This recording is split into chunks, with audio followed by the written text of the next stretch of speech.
Et nous revoilà, les jumeaux sont de retour. On vous souhaite une excellente soirée déjà. Je suis très content de vous rejoindre ce soir.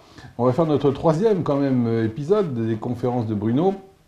Cette fois-ci, ce soir, comme vous le lisez ici, ça sera la simplicité et la certitude en médecine. Alors, c'est peu dire qu'on va attaquer un vaste sujet et qui reste d'une actualité brûlante puisque la médecine classique n'arrive toujours pas à toucher la moindre certitude et du coup n'accouche pas vraiment non plus de la moindre simplicité, c'est le moins qu'on puisse dire. Bruno, je te laisse un instant la parole aussi pour saluer nos auditeurs, si on peut. Oui, bonjour à vous. Et puis meilleurs vœux pour la nouvelle année. Meilleurs vœux aussi, j'ai un tout petit peu oublié de souhaiter la bonne année. C'est vrai que ça avance à une telle vitesse qu'on se croit dans un véritable mirage.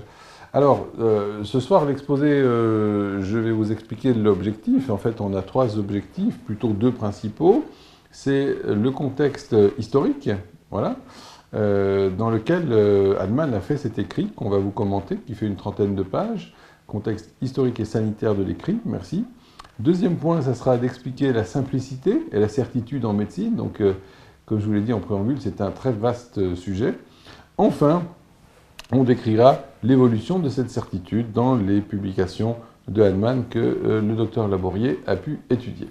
Donc on parlera des écrits mineurs, des écrits majeurs qui sont l'organon, les maladies chroniques.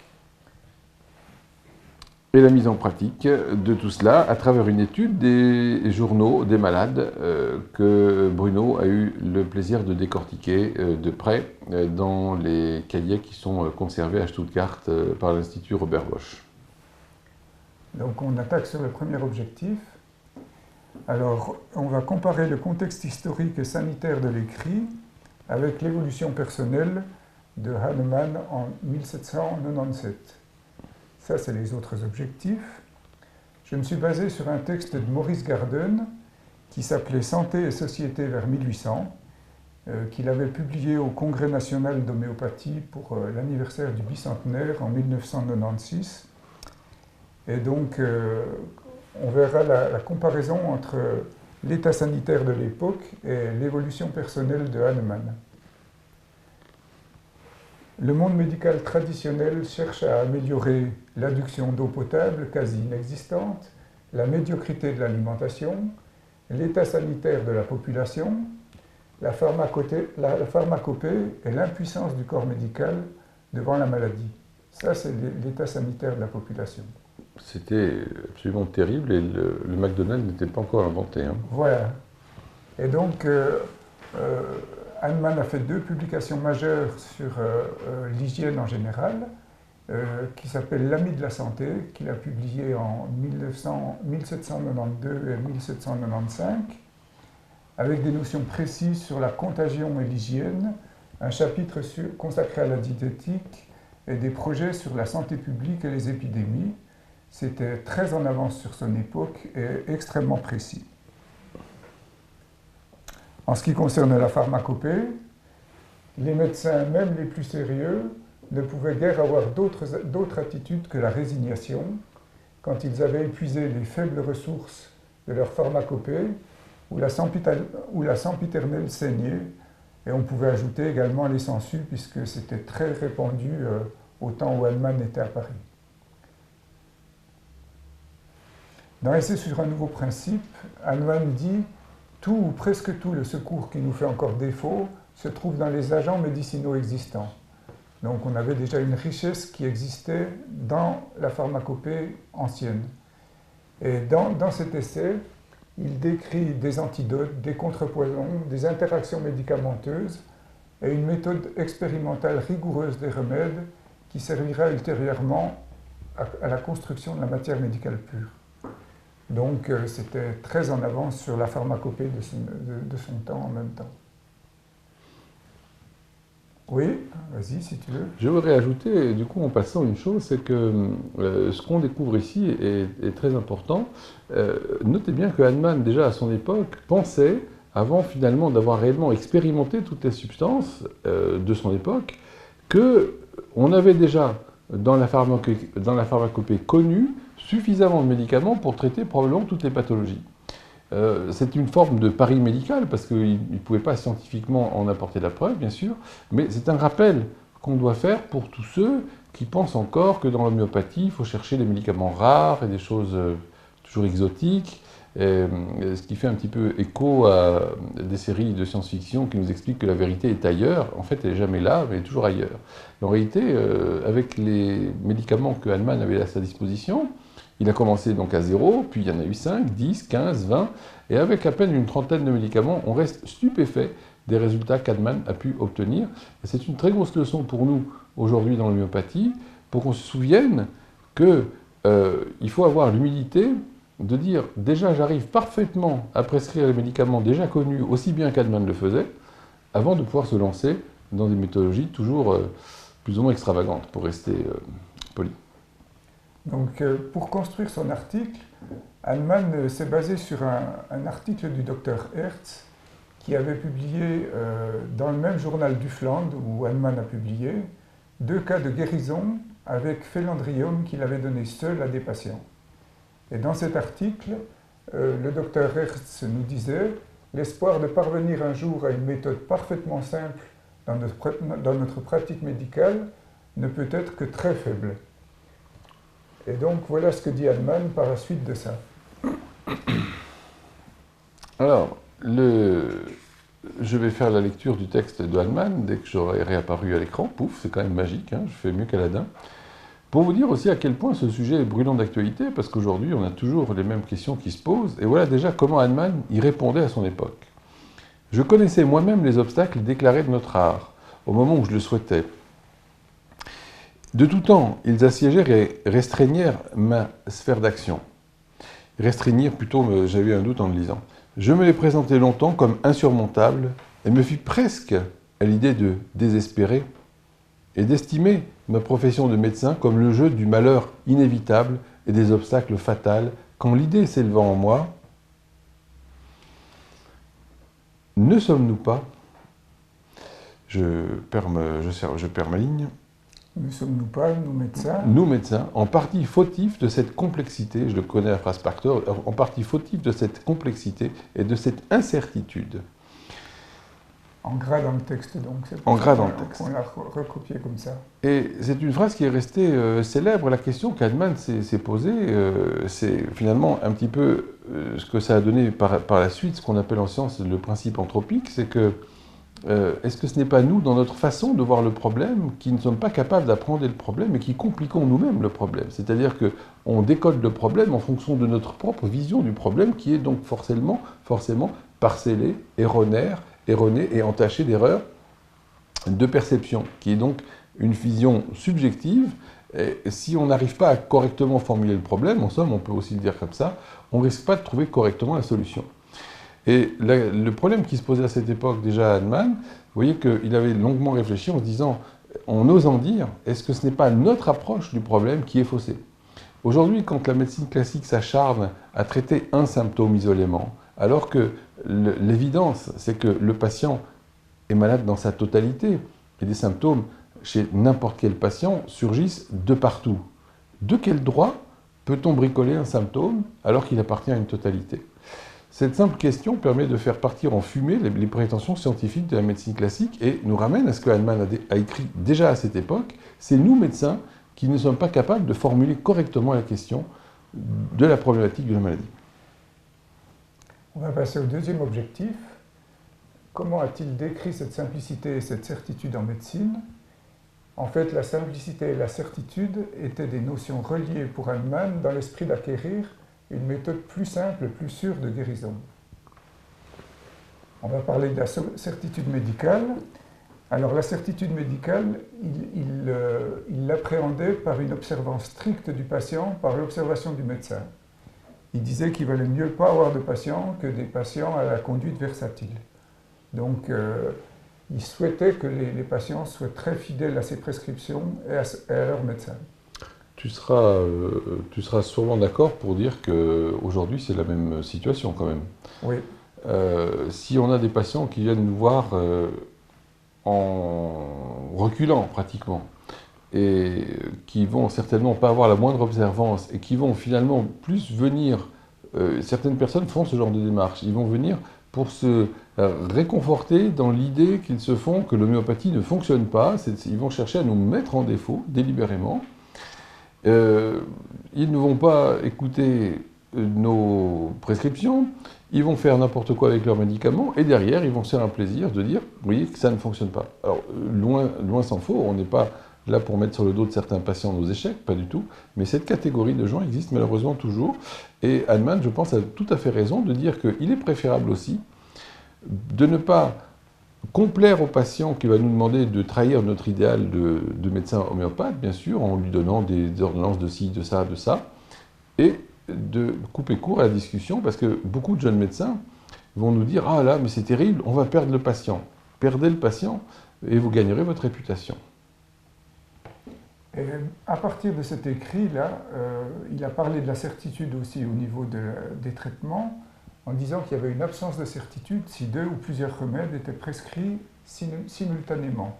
Ce qui suppose donc que même alors qu'il ne pratiquait pas encore l'homéopathie à dose infinitésimale, il pratiquait une médecine en prescrivant un seul remède depuis à peu près cette époque-là, 1996-1997. Vas-y. C'est une des premières choses fondamentales du b.a.-ba de la science, à savoir que dans toute expérimentation, il faut être capable de savoir quels paramètres vont interférer dans ce que vous allez étudier. À son époque, Hahnemann était horrifié déjà de constater que les médecins se permettaient de faire 36 interventions simultanées, comme de toute façon on ne savait rien ou à peu près rien de quoi pouvait agir, on se contentait de tartiner littéralement les malades avec des tas d'expédients, d'ailleurs tous plus ou moins sauvages les uns que les autres. Aujourd'hui, quand même, je rappelle à quel point la médecine a fait des progrès, puisque quand vous prenez des personnes âgées qui vont avaler 10-15 médicaments à la fois, les médecins semblent parfaitement capables de déterminer ce qui se passe à l'intérieur de leur organisme. Je trouve ça tout à fait remarquable, puisque quand vous prenez un avion et qu'on vous demande d'éteindre votre téléphone au démarrage, c'est simplement parce qu'aucun ingénieur de chez Boeing et de chez Airbus Industries est capable de prédire quelles seront les interactions entre votre téléphone et les quelques appareillages de bord que ça possède. La médecine classique, elle, est capable de vous dire qu'il n'y a aucun souci à absorber des dizaines de médicaments entre eux, que tout ira très bien. C'est ça le progrès médical. Alors, la simplicité médicale, il l'a présentée comme sa meilleure conviction, comme la loi suprême du médecin. Donc, il l'a placée très haut, effectivement. Et donc, en ce qui concerne la diététique et le régime de vie, il conseillait une modération en toutes choses. Il conseillait de diminuer ou d'éviter un article du mode de vie quand il était mal adapté au patient. Et c'est à peu près toutes les prescriptions hygiéniques qu'il faisait. On verra qu'il évoluera dans cette pratique-là et que, bien que restant sur sa conviction de la simplicité qu'il mettra en pratique effectivement, la diététique et le régime de vie seront adaptés en fonction des pathologies du patient. Alors on le verra un peu plus loin là. Alors pour la simplicité médicale, il parlait des influences climatiques et météorologiques. Ça c'était quelque chose dont il n'avait jamais parlé auparavant. Il disait que les différences étaient calculables et que les influences climatiques et météorologiques étaient vaincues par la force vitale et les médicaments adaptés. On y reviendra un peu plus loin. Mais vas-y. Je vais développer un point très rapidement. Ces influences climatiques et météorologiques sont complètement tombées en désuétude. Je me rappelle à cet égard, pour que vous compreniez où je veux en venir, c'est que quand j'étais interne en maladies infectieuses, en médecine infectieuse donc, il était presque exceptionnel de voir les assistants ou le personnel, après avoir examiné un malade, de se laver les mains pour passer au suivant. C'est quelque chose qui ne se faisait pas, parce que si jamais il y avait un souci, on s'en foutait, il y avait les antibiotiques. Voilà où on a été tombé, où on est probablement encore tombé en médecine actuellement. Donc ces choses toutes simples que sont les influences climatiques, les influences de la météo, on les subit régulièrement et on ne les voit plus pour la bonne raison que, quoi qu'il se passe, on s'en fout. De toute façon, au bout du compte, s'il y avait un problème infectieux, ça finira par la même ordonnance pour tout le monde. Et vous voyez que cette démarche réductionniste de la vieille médecine, qui a abouti à la prescription des mêmes médicaments chez tout le monde, avec les mêmes non-résultats chez tout le monde, bien sûr, forcément, mais qui permettent quand même d'empêcher l'expression de certains symptômes, Cette démarche a outrageusement simplifié la médecine, puisqu'on a complètement perdu de vue que oui, il y a des gens qui vont être sensibles aux phases lunaires, c'est complètement fou, mais une fois que vous verrez que vous accorderez votre oreille aux gens, vous allez entendre des choses qui vont vous stupéfier. Parce qu'on ne nous les a jamais apprises, on ne nous a jamais parlé de ça à la faculté, on rigolait. Eh bien, écoutez simplement ce que vous diront les patients.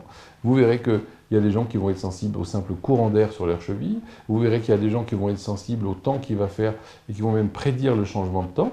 Ce sera très intéressant de voir comment la médecine qui est autoproclamée scientifique, nous expliquera comment les gens perçoivent dans leur rhumatisme le changement de temps. En tout cas, c'est un fait absolument évident.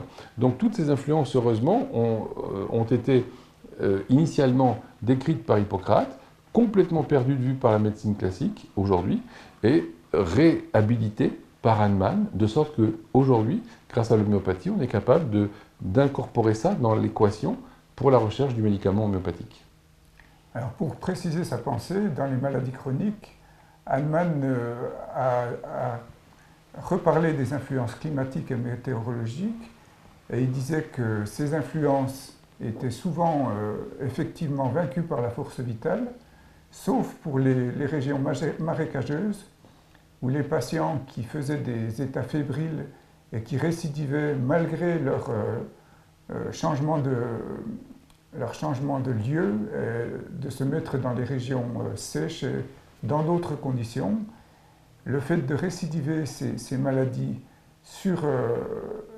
en changeant de lieu et en n'étant plus dans les mêmes circonstances, supposait qu'ils avaient une maladie chronique sous-jacente, en particulier la psore, qui pouvait entretenir cet état valétudinaire, donc cet état maladif, quoi. Est-ce que tu voulais ajouter quelque chose? Voilà, je levais le doigt pour que la régie me rallume. C'est simplement pour dire que je voudrais un tout petit peu faire comprendre à nos auditeurs ce que Hahnemann veut dire par les influences sont vaincues par la force vitale. Pour nous qui baignons dans ce paradigme, c'est habituel, mais l'idée de base, c'est qu'en fait, nous sommes maintenus dans un équilibre de vie à chaque instant qui va être corrigé. On connaît bien sûr physiologiquement ce qu'on appelle l'homéostasie, le maintien régulier des normes physiologiques dans lesquelles l'organisme évolue. Mais pour nous, homéopathes, l'idée c'est que quand il y a un facteur agressif, il ne va pas affecter la force vitale, qui va pouvoir adapter le fonctionnement de l'organisme à la norme. Et lorsqu'il y a une agression sur laquelle la force vitale ne peut pas faire autrement que répondre, à ce moment-là, cette perturbation qui va être perçue par la force vitale va se transcrire sous la forme de symptômes, qui vont eux-mêmes, symptômes, refléter ce dérèglement vital, lequel, sous cet aspect de totalité de symptômes, va nous informer sur ce qui ne va pas à l'intérieur. En d'autres termes, l'homéopathie nous montre qu'on peut que renoncer une fois pour toutes à comprendre le fonctionnement interne de l'organisme. Ce qui nous intéresse, c'est que le dérèglement va arriver à cet instant, chez ce patient, pas chez le voisin, qui va être soumis à telle influence, mais la même influence ne provoquera pas les mêmes résultats chez tous les patients. C'est aussi simple que ça, c'est aussi complexe que ça, mais voilà la réalité. Donc pourquoi ce sens de vaincu par la force vitale? Okay. En ce qui concerne la thérapeutique, donc il faisait référence à Hippocrate qui, lui, avait une simplicité médicale dans son traitement, c'est-à-dire que d'après ce qu'on en sait, puisque on n'a jamais eu tous les écrits d'Hippocrate, mais Hahnemann les a tous traduits, on savait qu'il donnait le plus souvent que des conseils hygiéniques et de temps en temps un remède. En ce qui concerne le traitement du mélancolique, Hahnemann considérait que c'était plus facile et ça prenait moins de temps de trouver le remède du patient que de faire une psychothérapie vis-à-vis de lui. C'était son attitude de l'époque, c'était peut-être discutable, mais ce n'était pas aberrant non plus. Oui, vas-y, je t'en prie.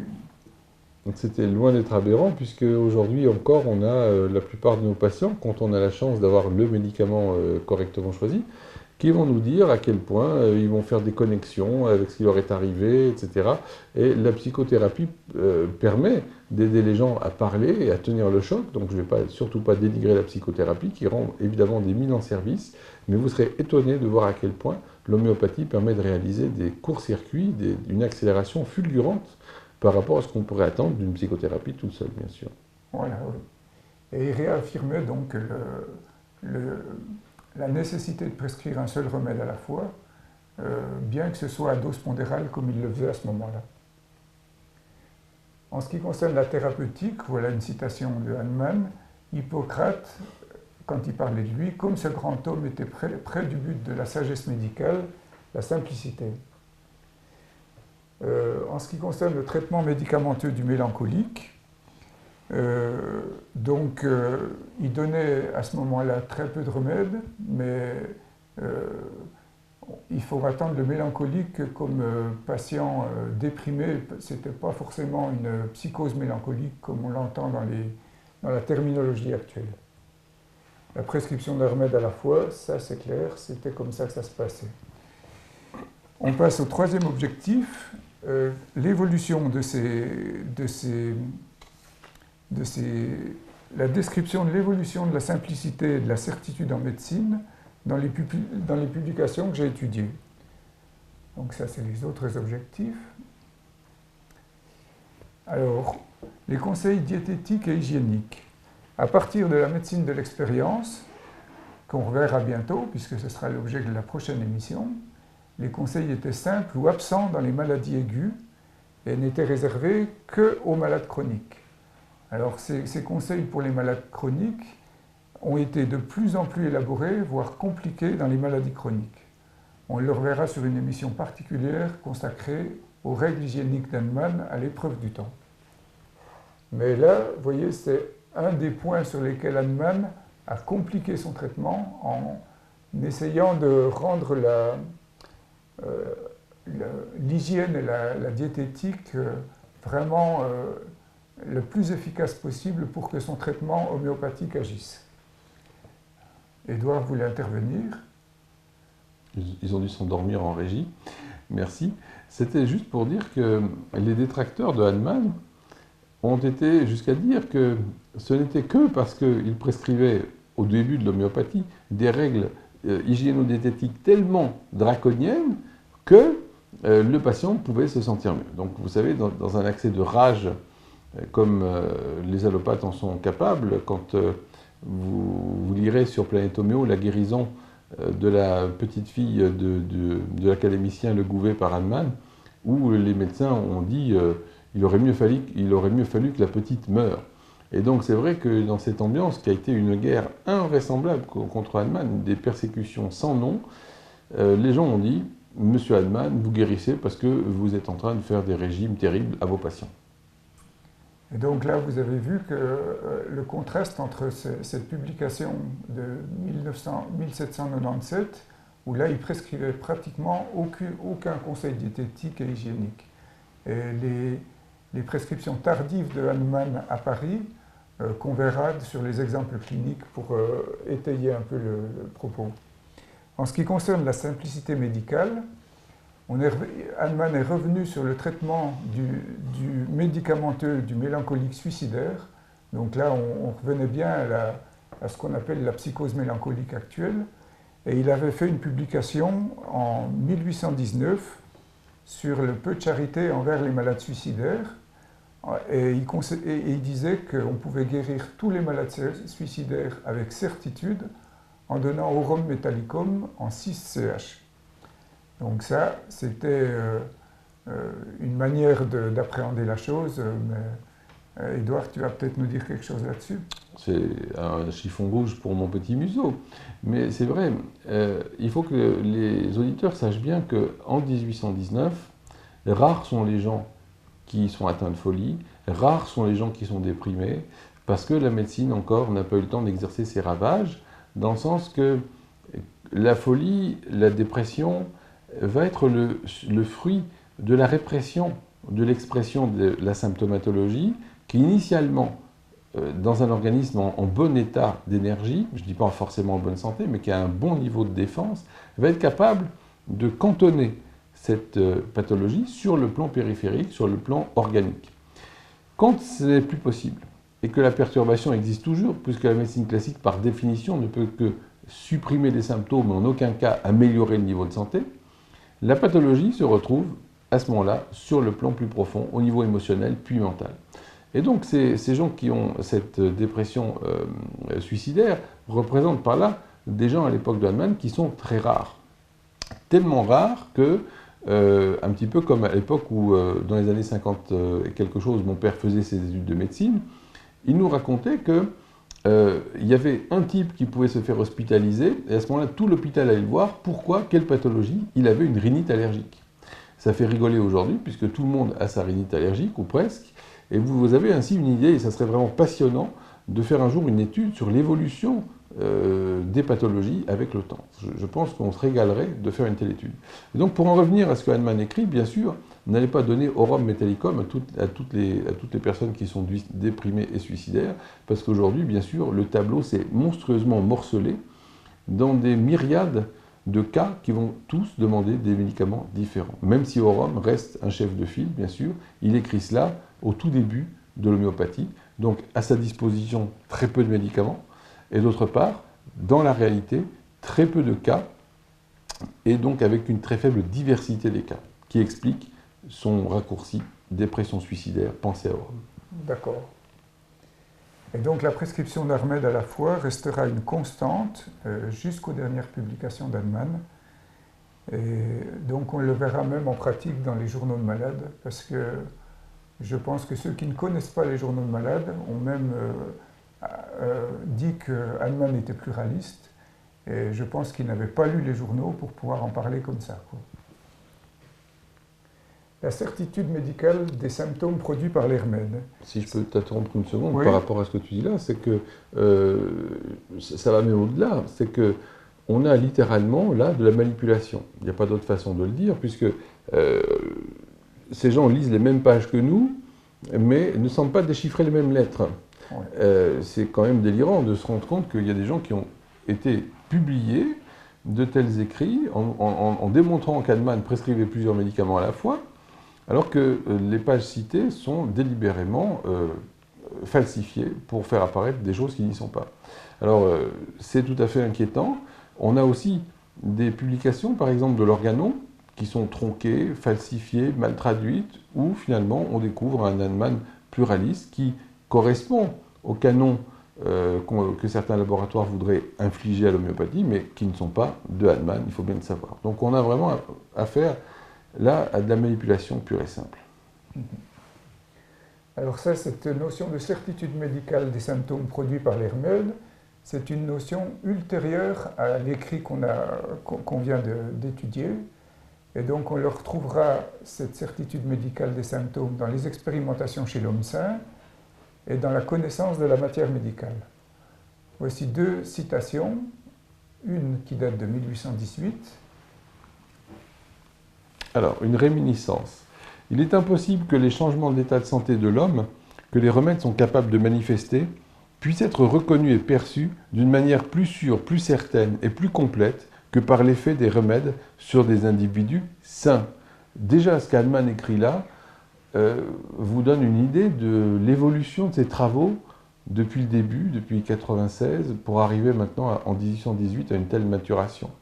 Il s'est rendu compte qu'il y avait une seule façon logique de pouvoir explorer les propriétés des médicaments, toutes les substances actives, c'était de voir comment elles déréglaient l'organisme. Donc non seulement, vous comprenez, il s'agit d'un appel à l'expérimentation, chose qui ne sera même pas réalisée dans les 60 à 75 années qui vont suivre Hahnemann par Claude Bernard, mais non seulement quelle expérimentation maintenant, ce n'est pas de dire tiens j'ai un malade, je lui donne un truc, je vais voir ce qui se passe, parce que là vous faites intervenir plein d'aléas, vous faites intervenir l'aléa que la maladie elle va profondément modifier la façon physiologique dont le patient va répondre. Et vous ne pouvez pas interroger la maladie qui va être différente dans chaque cas pour savoir comment le médicament peut interférer avec la maladie. Et donc le seul chemin sûr, ça va être de voir comment le médicament, au sens le plus large du terme, la substance active, va pouvoir dérégler et provoquer des symptômes chez les hommes bien portants. Ce qui veut dire en fait bien portant, bien sûr, c'est par opposition au fait qu'on ne va pas expérimenter sur le malade. Parce qu'on reprochera à Hahnemann, on dira mais monsieur Hahnemann, enfin, il n'y a pas d'être en bonne santé, on a tous quelque chose. Effectivement, ça veut juste dire qu'on ne va pas expérimenter contre une maladie, mais on va voir de quelle façon le médicament est capable de générer sa propre maladie, et pour ça, sur un sujet qui n'est pas encore malade. Et donc, une citation de l'Organon dans la 6e édition, le paragraphe 135.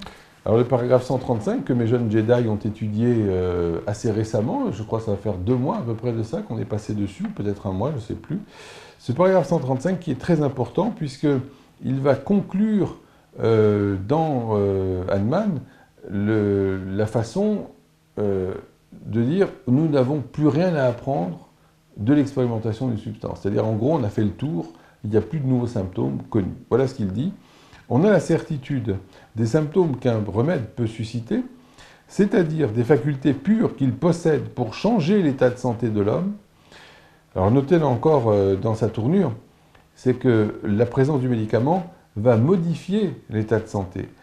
On se place à une époque qui est encore très parallèle à celle qu'on vit aujourd'hui, où on pense que l'altération de la santé peut être due à la présence d'un germe, d'une bactérie, d'un agent exogène. C'est toujours ces croyances primitives qui prévalent encore aujourd'hui. Et Hahnemann comprend très bien et explique très bien en disant que la présence de l'agent va, par son action sur la force vitale, modifier réellement la régulation, l'homéostasie et provoquer des symptômes. Cette tournure, changer l'état de santé est fondamentale. Donc on ne peut avoir la certitude des facultés du médicament que lorsque des personnes qui en font l'essai, les fois suivantes, remarquent peu de nouveaux symptômes auxquels ils donnent naissance et observent presque toujours seulement les mêmes symptômes qui avaient déjà été observés par d'autres avant elles. Ce qui veut dire que vous ne pouvez pas, avec un seul sujet, développer tout le potentiel dont est capable une substance. Il va falloir expérimenter ça sur plusieurs personnes différentes, le plus grand nombre étant le plus bienvenu possible. Et ce n'est que lorsqu'on se rend compte qu'on ne voit plus apparaître de symptômes qu'on ne connaissait pas déjà, qu'on aura fait le tour. Voilà une certitude, la seule certitude qu'on peut avoir, une des rares certitudes dans la démarche médicale. 4e objectif, mise en pratique des notions de simplicité et de certitude dans les journaux de malades. Donc là, on dit que c'était les 3 objectifs précédents. Donc on va voir des extraits de journaux de malades. Vous voyez un patient, donc l'écriture est de Hahnemann, il fume 7 à 8 pipes par jour, et sur les conseils d'Hahnemann, il ne prit plus de café, de thé, ni de vin pur. Donc ça, c'est des prescriptions hygiéniques sur lesquelles on reviendra ultérieurement. On voit dans la dernière ligne qu'il est modéré avec les femmes, c'est-à-dire qu'il est probable qu'Hahnemann lui ait dit que le rythme de ces rapports était trop fréquent, qu'il fallait l'espacer, et qu'il fume souvent, mais très peu à la fois. Alors là, par contre, Hahnemann fumait à son cabinet, et c'est vrai que pour obtenir l'arrêt complet du tabac par ses patients, ça devait être difficile. Mais bon, on ne pouvait pas tout avoir. Hein. Oh, on a nos contradictions humaines, heureusement. Alors voici une prescription hygiénique qu'il a fait à un de ses confrères, Hahnemann, et je vous la lis en entier parce qu'elle est quand même intéressante. J'adore son écriture, hein, c'est incroyable comme c'est précis. Comme il ne peut pas s'exenter du sort des humains, il ne doit travailler que jusqu'à 10 heures, c'est-à-dire 22 heures, 10 heures du soir. Alors causer avec un ami pendant 1 heure, et après avoir pris son médicament, se coucher, la tête libre des idées empreintes par la lecture ou autre travail d'esprit.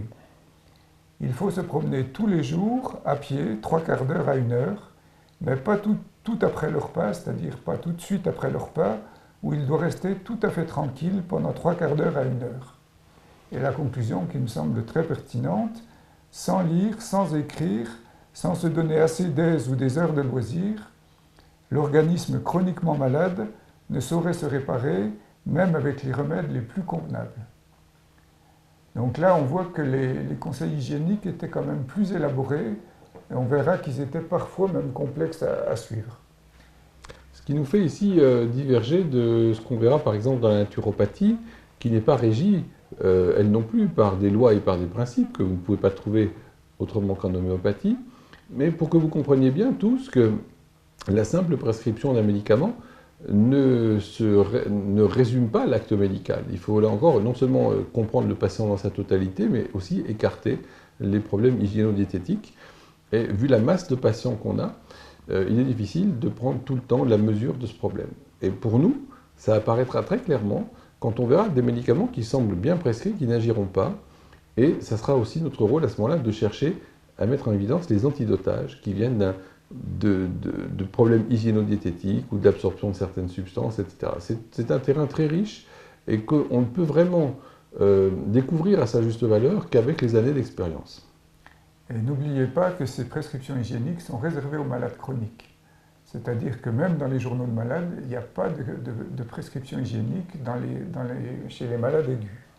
Donc chez les malades aigus, on laisse la force vitale exprimer ses réactions pour bien observer les réactions et trouver le symptôme qui correspond à l'état aigu, si c'est réellement un état aigu. Excellent. Si c'est un état aigu récidivant, ce n'est plus un état aigu. Mais rien d'autre que la nouvelle expression, voilà. L'explosion du fond chronique qui se manifeste à travers l'état aigu, ce qui est très important à comprendre parce qu'il ne faut jamais, autant que possible, qu'un homéopathe manque l'épisode aigu de votre patient parce que vous allez à ce moment-là, autrement, louper la chance souvent de choper le médicament chronique qui s'exprimait à travers cette manifestation aiguë. Et il faut bien ici que vous compreniez que vous ne pourrez jamais guérir la moindre maladie chronique par les seules règles de vie et l'hygiéno-diététique. La maladie chronique est due à l'évolution d'une sorte de parasite énergétique qui est greffé sur la force vitale et qui se rit bien des mesures de santé, des mesures d'hygiène, etc. Mais ces mesures sont importantes pour que les patients progressent plus vite vers la guérison sous l'impact du médicament homéopathique. Par ailleurs, à cette époque, Hahnemann n'avait pas encore l'usage des dynamisations plus élevées qui vont permettre d'accélérer beaucoup le traitement et quelque part quand même un petit peu de minimiser l'importance du facteur hygiéno-diététique. Alors on va prendre une feuille d'observation, là, vous voyez une feuille complète qui représente une page d'un livre du journal des malades d'Hahnemann. Alors c'est un patient chronique, bien entendu, et si on appelle cette page journal des malades, c'est parce que vous voyez, les symptômes sont rapportés au jour le jour. Et là, il s'agit d'un patient épileptique qui présentait des crises la journée et la nuit, et il explique dans sa prise des observations qu'il note à côté de la date le nombre de crises survenant le jour et le nombre de crises survenant la nuit. Et donc, vous avez au début pris une petite cuillère, donc ça veut dire qu'il contrôle l'effet de la prise qu'il a donnée autrement. Tous les symptômes sont rapportés, donc les symptômes avant la crise, après la crise, entre les crises, et l'hygiène de vie du malade avec son sommeil, son appétit, le fait qu'il marche ou qu'il ne marche pas. Et vous voyez qu'au bout du compte, la prescription c'est tartaricum emeticum, qui veut dire antimonium tartaricum, avec un globule en 30 CH. Alors je vous reparlerai de la posologie ultérieurement, ce n'est pas très important. Et donc, il revoit le patient une semaine après, ou si le patient est trop faible pour se déplacer, il lui envoie une lettre et il recopie ses symptômes pour les refaire.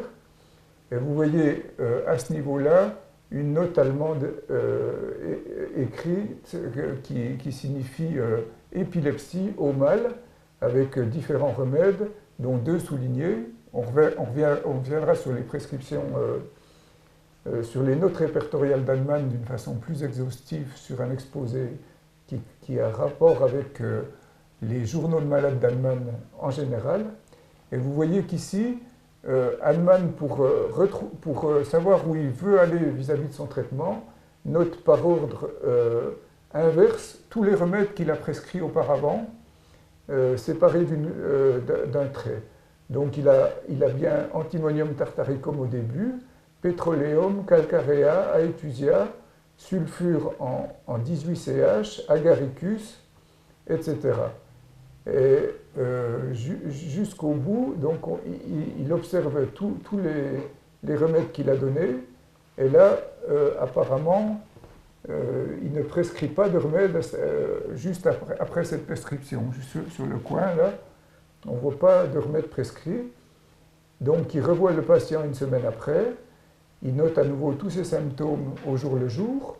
Il fait une note répertoriale avec un allemand gothique un peu difficile à lire, où on voit comme remède conium et puis plombum.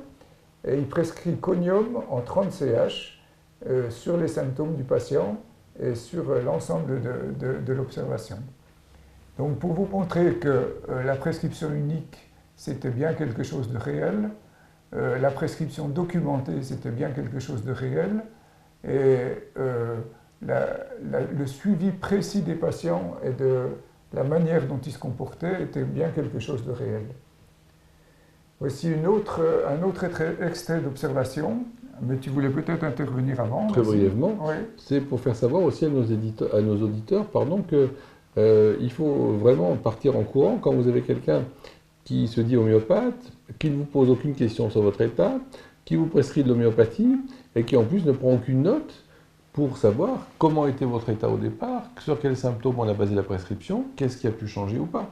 Vous voyez comment le fondateur a maintenu toute sa vie ses cahiers parfaitement propres et c'est quelque chose que vous allez retrouver chez tout homéopathe digne de ce nom. On doit faire des observations et noter, noter, noter, noter.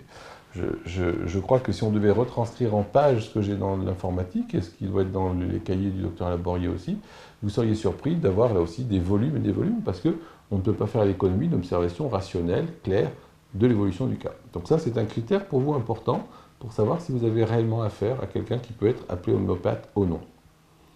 Alors donc, un autre extrait d'observation. Vous voyez en haut la petite écriture d'Hahnemann et ensuite l'écriture de Mélanie qui écrit en gros pour la circonstance. Cette maladie sera excessivement longue et difficile à guérir.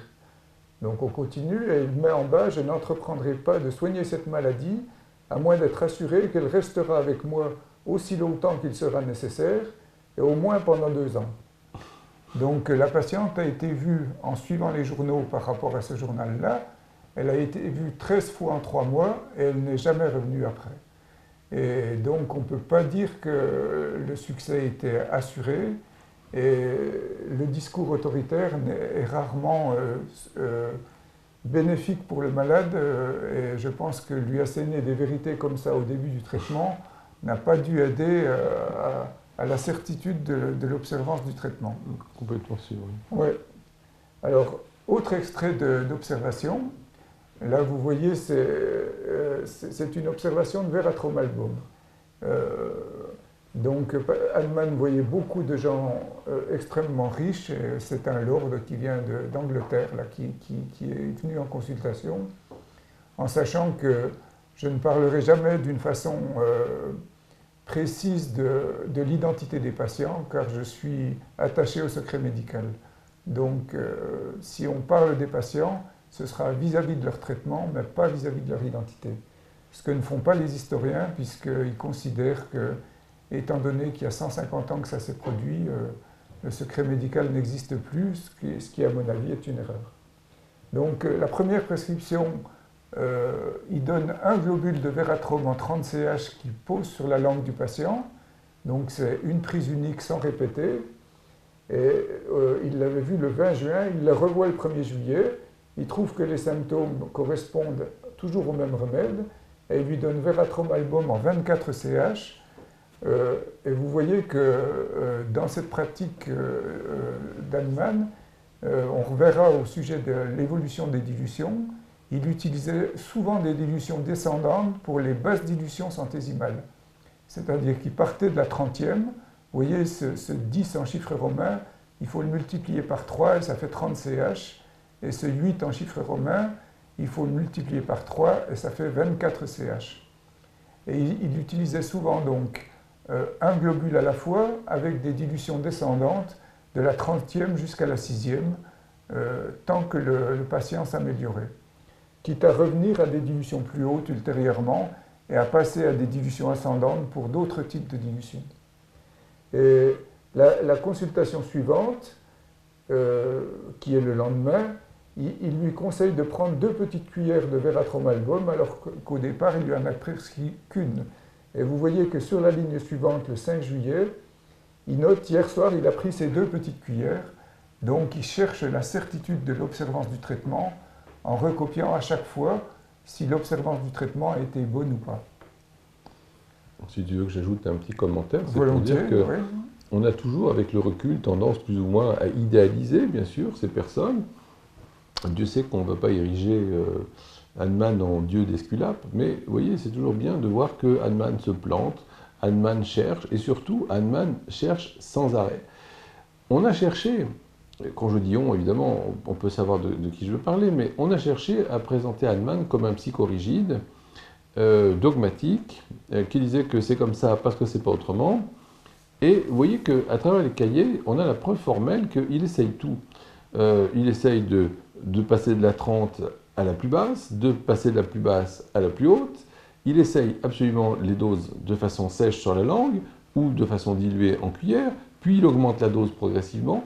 Et vous voyez qu'on est devant quelqu'un qui est sans arrêt en recherche et qui finit, dans les derniers mois de sa vie, par nous léguer un organon qui est extraordinairement déjà avancé par rapport au 5e organon, sachant que si on s'arrête à la forme de la prescription, la plupart des médecins qui exercent l'homéopathie vont la faire avec les préceptes déduits du 4e organon. C'est-à-dire qu'à 2 siècles d'écart bientôt, on a encore 2 éditions de retard. Donc c'est ce que nous enseignons sur Planète Homéo à tous ceux qui suivent les cours, ce 6e organon, pour apprendre toutes les dernières découvertes de Hahnemann. Voilà, donc respect pour le merdage, qui fait que c'est un être humain comme nous qui se plante, et en plus, bien plus que nous surtout, il est en recherche constante.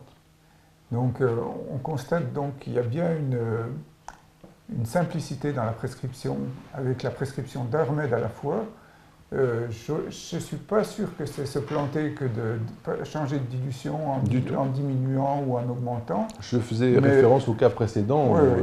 D'accord. Ils ont écœuré le patient qui a dit « C'est quoi ces homéopathes, je me tire ?» J'imagine, bien sûr. Mais par contre, on peut dire que pour certaines prescriptions, la posologie était tellement difficile que c'était difficile pour le patient de la suivre. Et je n'ai pas d'exemple immédiat à vous montrer, mais des fois la prescription se faisait en plusieurs verres successifs et il fallait au moins 5 minutes pour le patient pour préparer sa préparation.